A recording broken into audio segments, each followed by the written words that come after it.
The morning sun filtered weakly through the blinds of my modest two-bedroom home in Cedar Hollow, Indiana.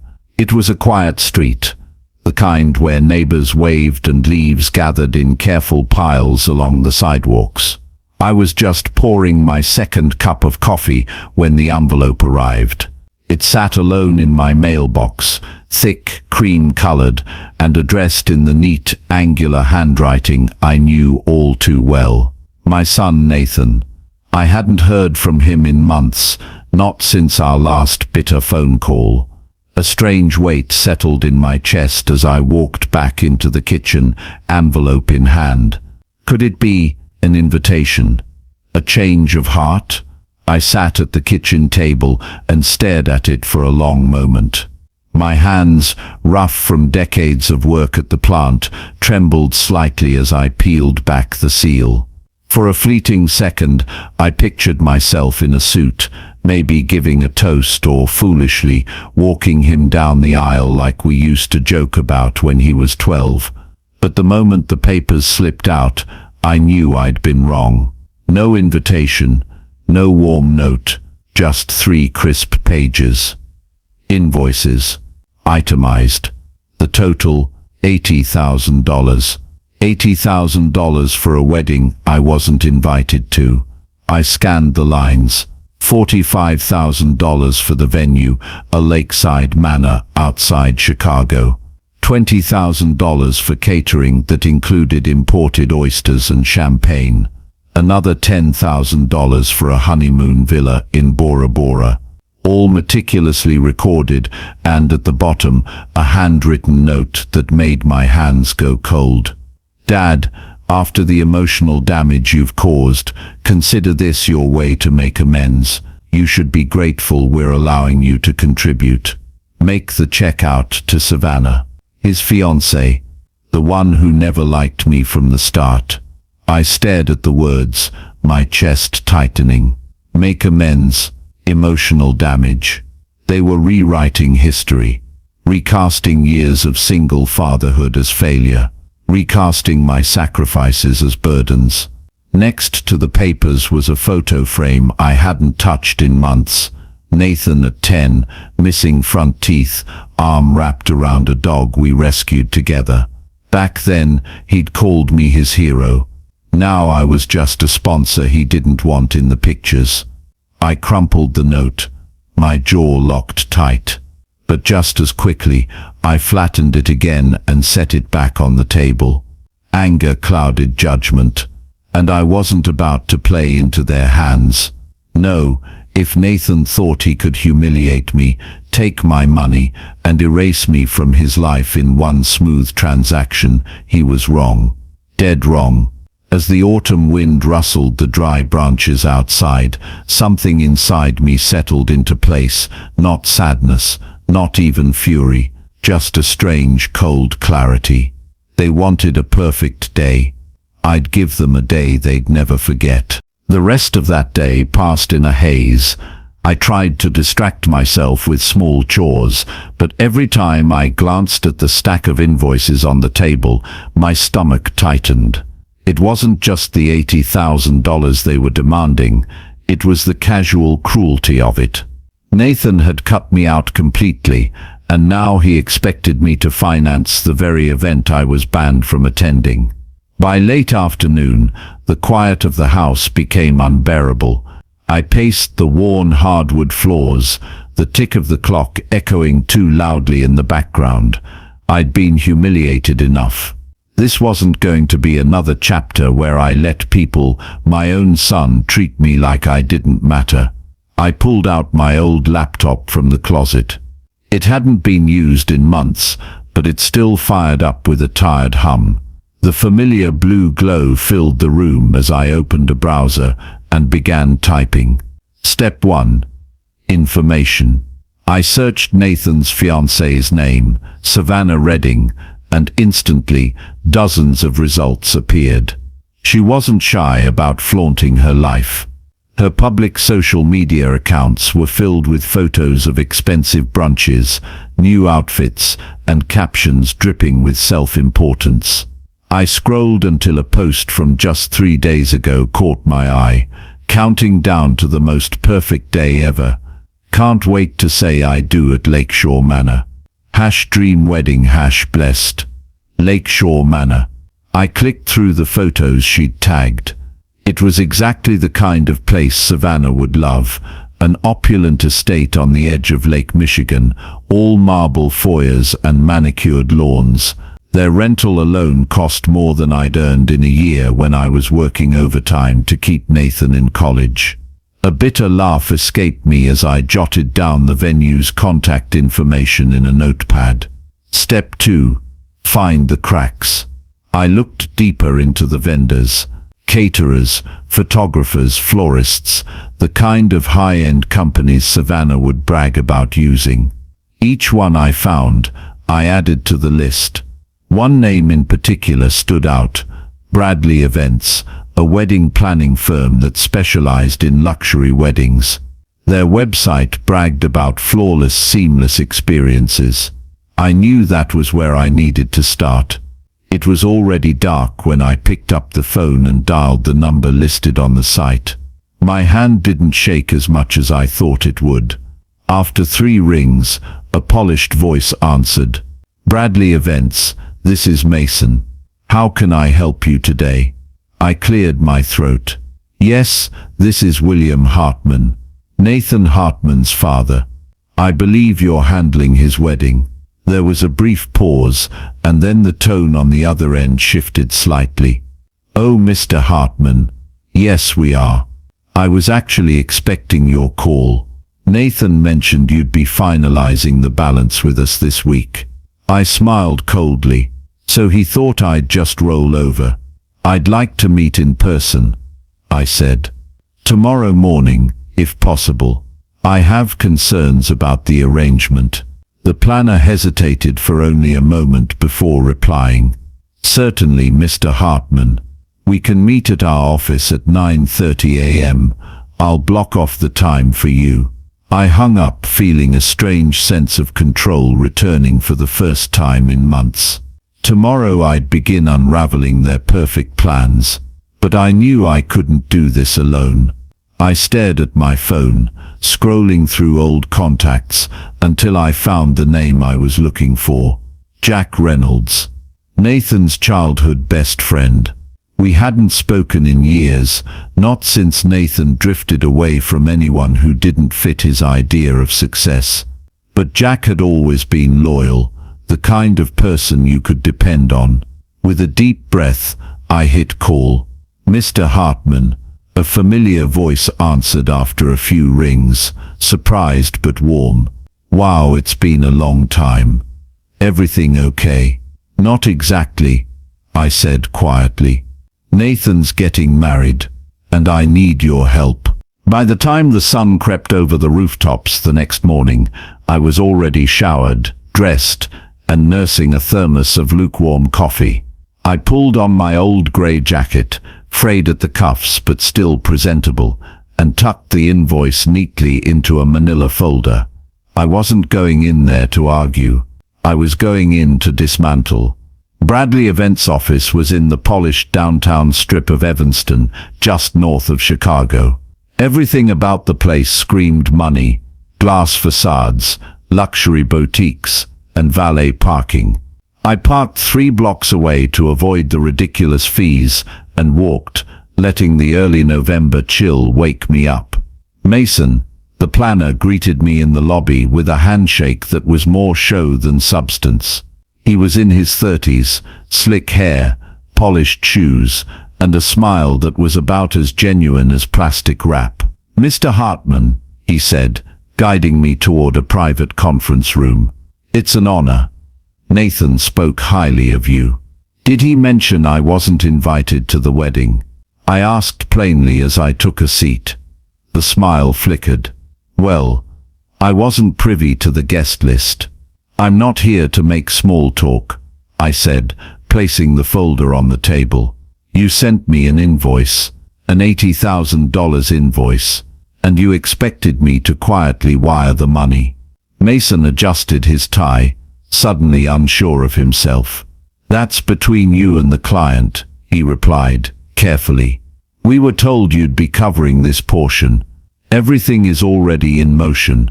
The venue's booked, deposits placed, services scheduled.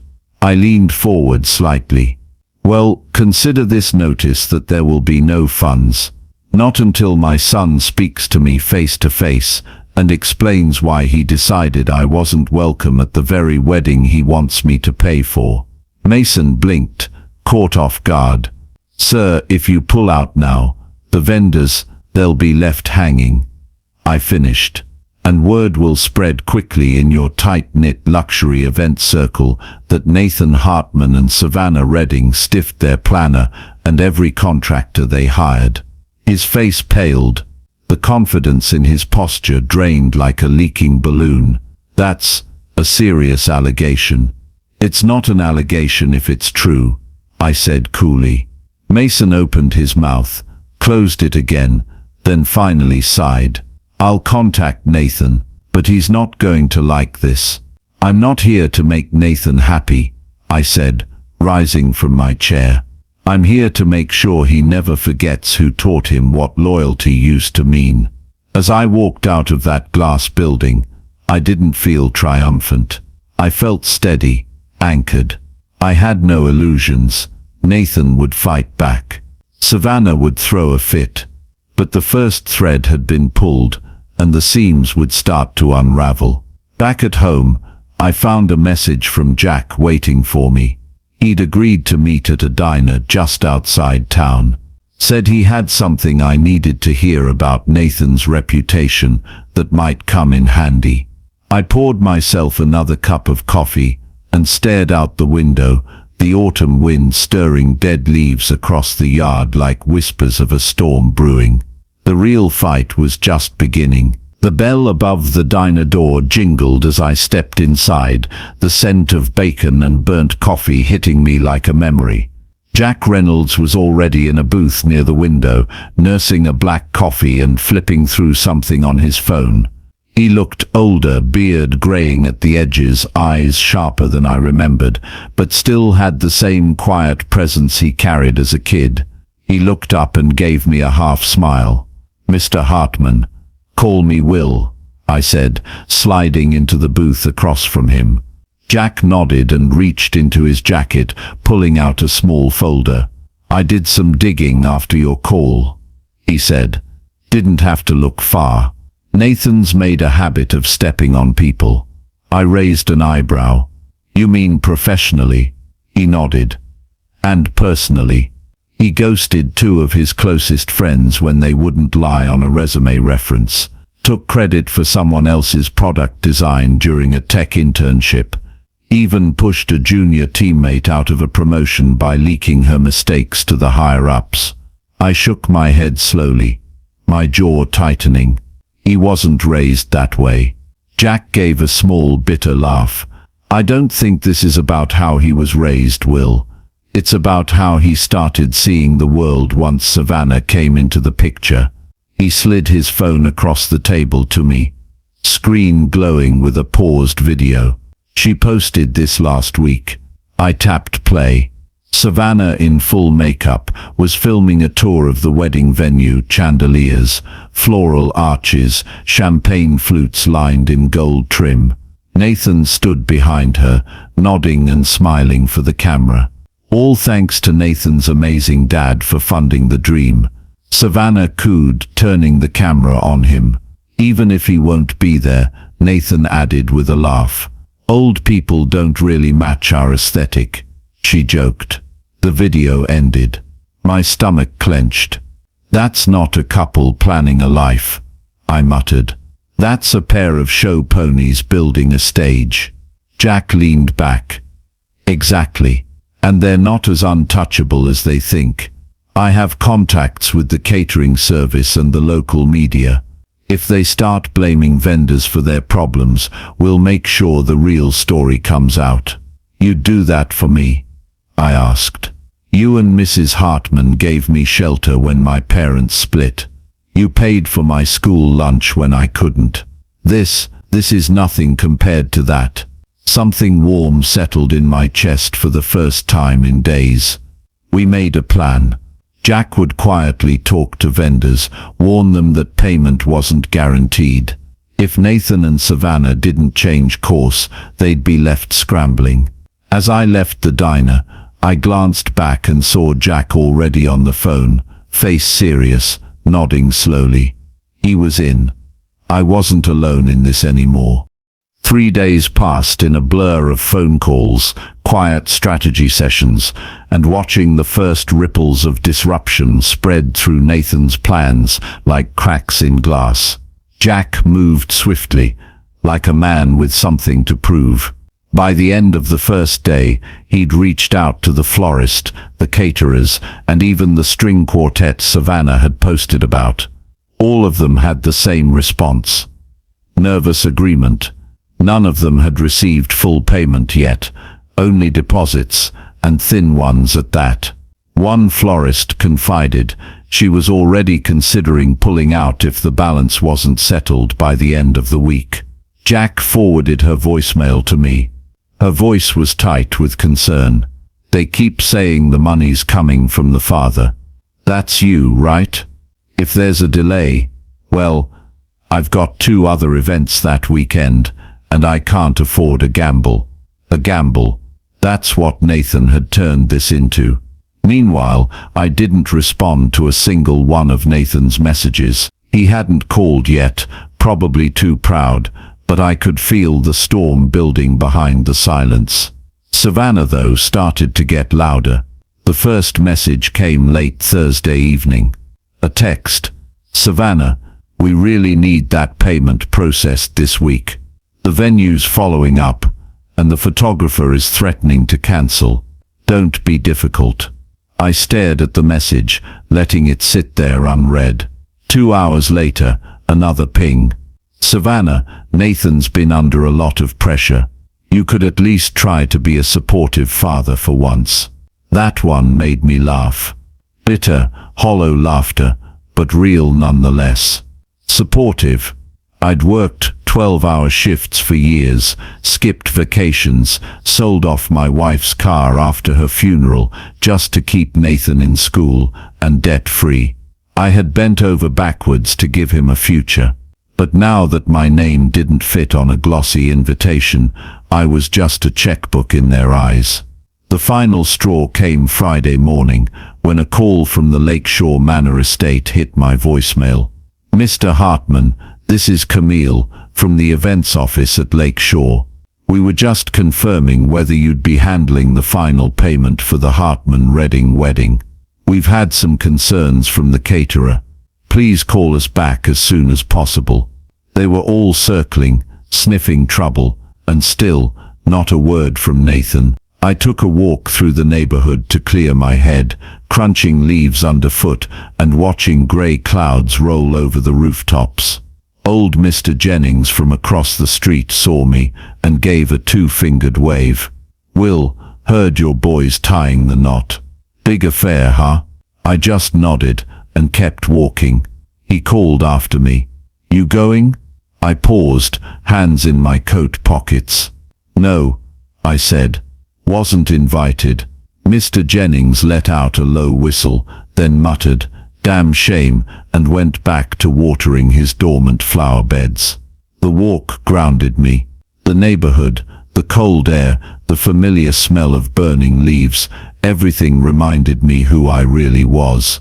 Not the man Nathan saw, not the man Savannah mocked, but the man who'd built something from nothing. That evening, Jack sent another update. Text from Jack. "Photographer pulled out. The band is asking questions.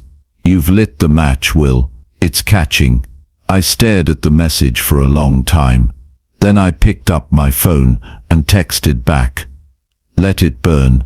Saturday afternoon crept in with a thick, overcast sky.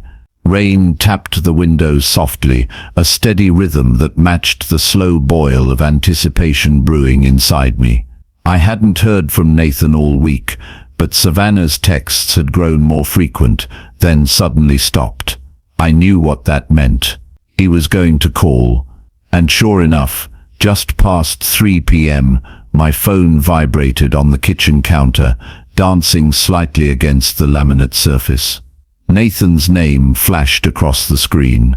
I let it ring twice before answering. Calm, controlled. "Hello, Dad?" His voice was tight. Controlled, but only barely. I imagined him pacing whatever penthouse suite he was living in, jaw clenched, eyes wild. "I just got off the phone with Mason," he said. "He told me you backed out of the payment. What's going on?" I walked slowly to the living room and sat down, the phone still pressed to my ear. "What's going on?" I repeated. "Is that I received a bill for $80,000 without a single word of conversation, no invitation, no explanation. Just a demand for money from a son who hasn't seen me in over a year." There was a beat of silence. Then Nathan scoffed. "Look, this isn't personal. You knew I was getting married, and Savannah and I, we had a vision for this. You're retired, you have the savings. You've always said family helps each other." I almost laughed. The audacity was breathtaking. "You want help? Try asking," I replied. "Not issuing an invoice like I'm one of your employees, and certainly not after cutting me out of the guest list." "Savannah thought it would be complicated," he said, voice tightening. "You wouldn't know anyone there. You'd feel out of place." "You mean I wouldn't look good in the photos?" I shot back. His silence told me I'd hit the mark. "Nathan, I sacrificed everything to raise you," I continued, voice low and firm. "When your mother got sick, I sold my truck and cancelled retirement plans to cover her care. I never asked you for anything, and now you're trying to ruin the biggest day of my life." He exploded. "Vendors are walking away, the planners panicking, people are talking. You're embarrassing me." "You embarrassed yourself," I said, standing now, the blood in my veins hot with restraint, "by treating your father like a bank account instead of a man." There was a pause. I could hear Savannah's voice in the background, sharp and irritated. She was coaching him, like a lawyer prepping a witness. "You're making a scene," he snapped. "You don't know how many people are counting on this. Savannah's parents are watching. This is our future." "No," I said, calm and final. "This is your lesson. You'll regret this," he said. I smiled faintly. I already did. When I raised a son who forgot what respect looked like.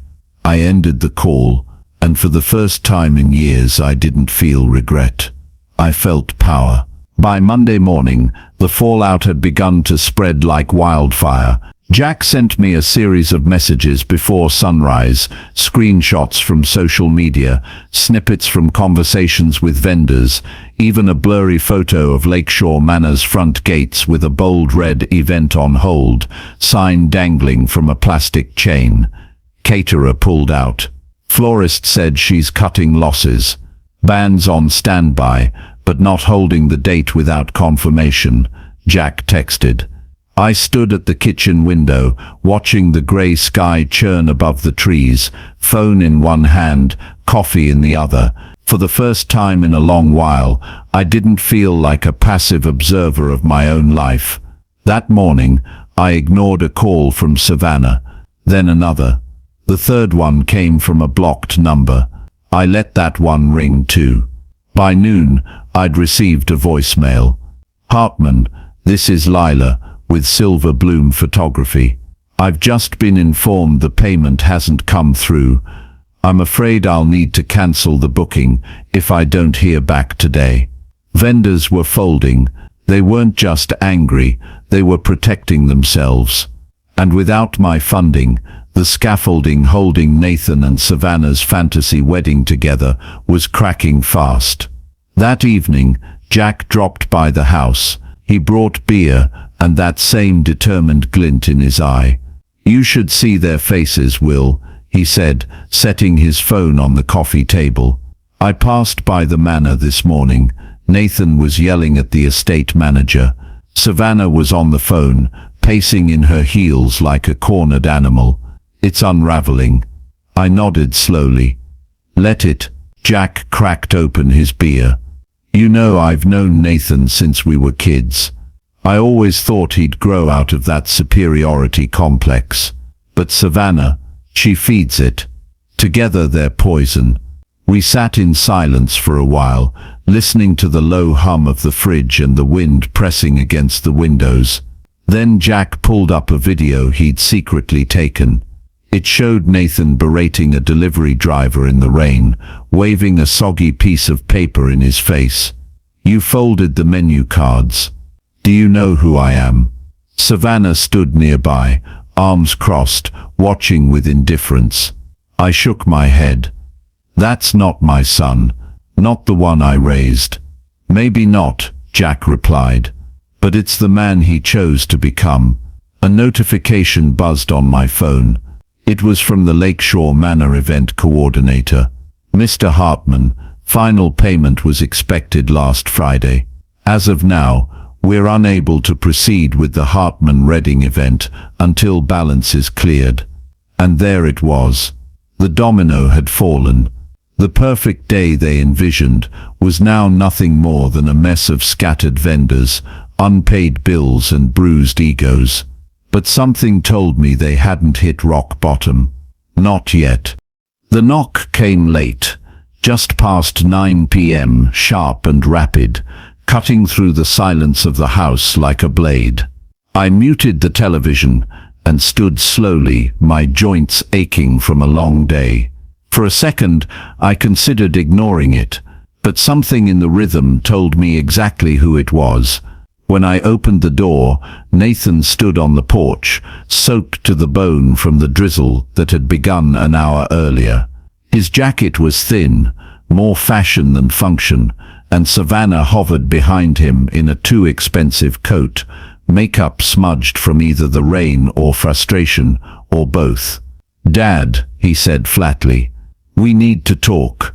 I didn't move, just leaned against the frame and waited. Savannah gave a dramatic shiver. "Can we come inside? It's freezing." I stepped aside without a word. They entered cautiously, as if walking into the lion's den. The warmth of the house contrasted starkly with their mood. Savannah glanced around like she was allergic to anything second-hand. Nathan looked like he hadn't slept. He cleared his throat. "Look, things got out of hand."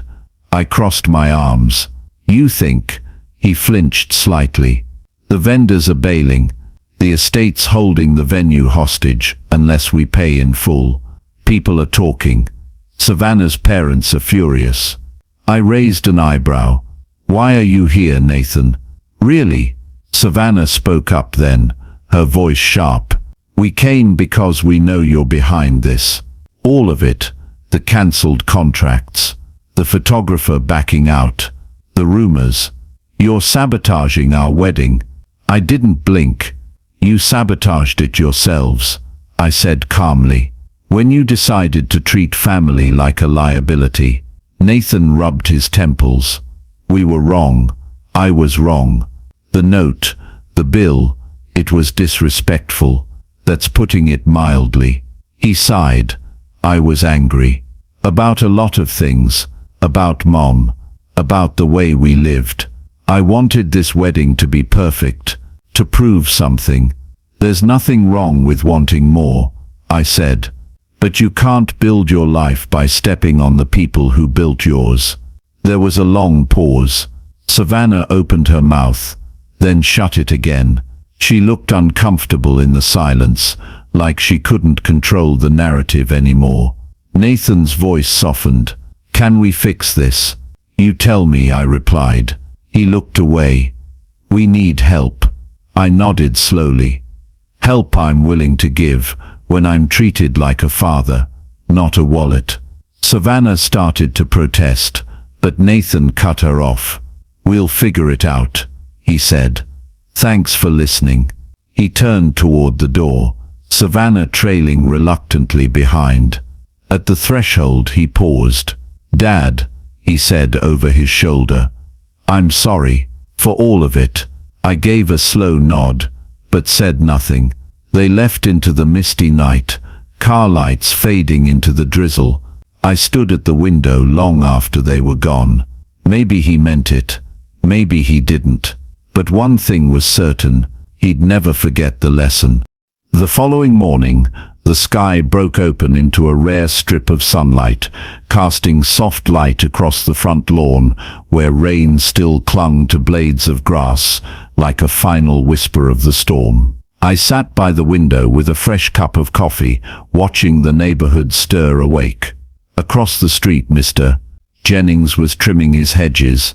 A couple jogged past, their golden retriever bounding happily beside them. Everything looked so normal, but I felt different. Like something heavy had been pried off my shoulders in the night. My phone buzzed. A message from Jack. Confirmed, Lakeshore Manor cancelled the booking. Vendors pulling out one by one. Word spreading. People know Nathan tried to pass the bill to his absent father. I allowed myself a thin smile. Not from vengeance, but vindication. This wasn't about embarrassment. It was about dignity. Later that day, I pulled out the original envelope, the one that had started this whole mess. The cream-colored paper still looked untouched, as if it didn't carry the weight of betrayal inside. I slid out the invoice and stared at it one last time. Savannah's elegant signature, Nathan's scrawled note. Then quietly, I walked over to the fireplace and dropped it in. The paper curled, blackened, and finally crumbled into ash. Gone. The phone rang once more that afternoon, this time from a number I didn't recognize. I let it go to voicemail. A few minutes later, I listened. "Mr. Hartman, this is Camille from Lakeshore. Just wanted to say, it was the right call. You're not the first parent put in that position. We've seen too many weddings turn into vanity projects. Honestly, more people should take a stand. Wishing you peace."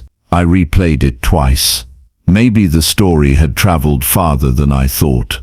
That evening, I sat down in the quiet and flipped through an old photo album.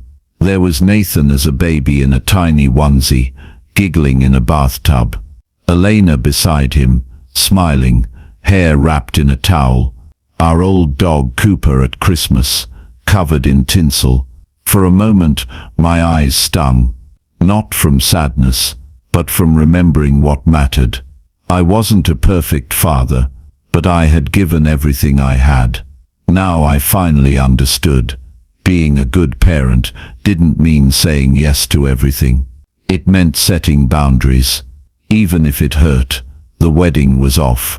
The money stayed in my account, and somewhere in the ashes of that bill, I found something I hadn't felt in years. Peace. A week passed. The quiet in my home didn't feel empty anymore. It felt earned. Word traveled fast in small circles. Neighbors started treating me differently, not with pity, but with something closer to respect. A few even knocked on my door, offering kind words.